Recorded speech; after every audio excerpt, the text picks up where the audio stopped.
PM Modi ने UP international trade show का किया उद्घाटन। कहा, देश में चिप से लेकर शिप तक बनाएंगे, किसी पर निर्भर रहना अब मंजूर नहीं।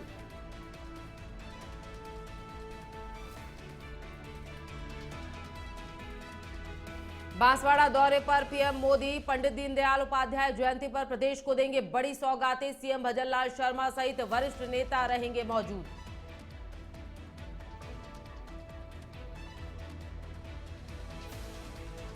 पंडित दीनदयाल उपाध्याय की जयंती आज। सीएम भजनलाल शर्मा ने अर्पित की पुष्पांजलि। बोले, उन्होंने एकात्म मानववाद की विचारधारा की प्रस्तुत।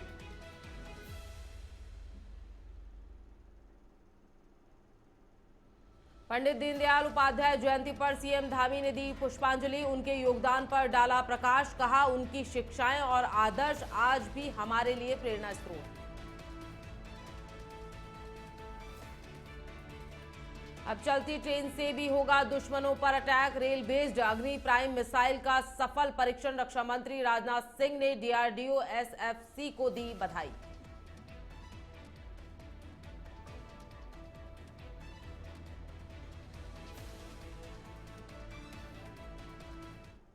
वंदे भारतम, स्वागत है आपका इंडिया हेड में और मैं हूं आपके साथ प्रियंका शर्मा। बढ़ते हैं खबरों की ओर। खबर देहरादून से है, जहां पंडित दीनदयाल उपाध्याय की जयंती पर मुख्यमंत्री पुष्कर सिंह धामी ने दीनदयाल पार्क देहरादून में उनकी प्रतिमा पर माल्यार्पण करते हुए स्मरण किया। मुख्यमंत्री ने कहा कि पंडित दीनदयाल उपाध्याय ने समाज के वंचित, गरीब, पिछड़े वर्गों के उत्थान के लिए जीवन भर कार्य किया। उनकी शिक्षाएं और आदर्श आज भी हमारे लिए प्रेरणा स्रोत हैं। धामी ने पंडित दीनदयाल उपाध्याय के विचारों और अंत्योदय के संकल्प को राज्य की विकास नीति की प्रेरणा बताया। उन्होंने कहा कि केंद्र और राज्य सरकार की योजनाओं का लाभ समाज के अंतिम व्यक्ति तक पहुंचाने की दिशा में निरंतर कार्य कर रही है। इसके बाद आवास में पंडित दीनदयाल उपाध्याय के चित्र पर श्रद्धा सुमन अर्पित कर उनका भावपूर्ण स्मरण किया गया।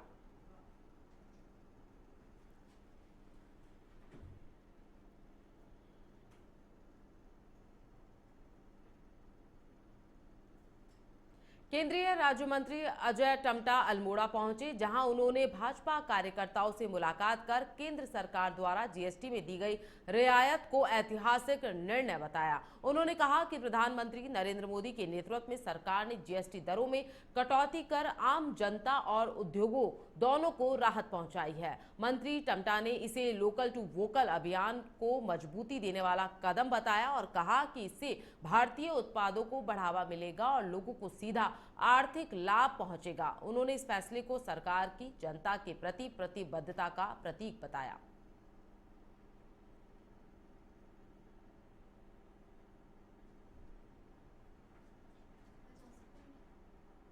माननीय प्रधानमंत्री जी के मार्गदर्शन में जिस प्रकार से देश के अंदर एक राष्ट्र एक कर की सफलता 2014 में जनादेश के बाद सब हितधारकों के लिए एक राष्ट्र एक कर की जो व्यवस्था की गई वो अपने आप में बहुत ही अभिन्न है, क्योंकि पहले बहुत सारी समस्याएं थी, जैसे चुंगी, प्रवेश कर, बिक्री कर, उत्पाद शुल्क, वैट सेवा के जटिल ऐसे बहुत सारे 16 से 17 प्रकार के टैक्सेस से गुजरना पड़ता था।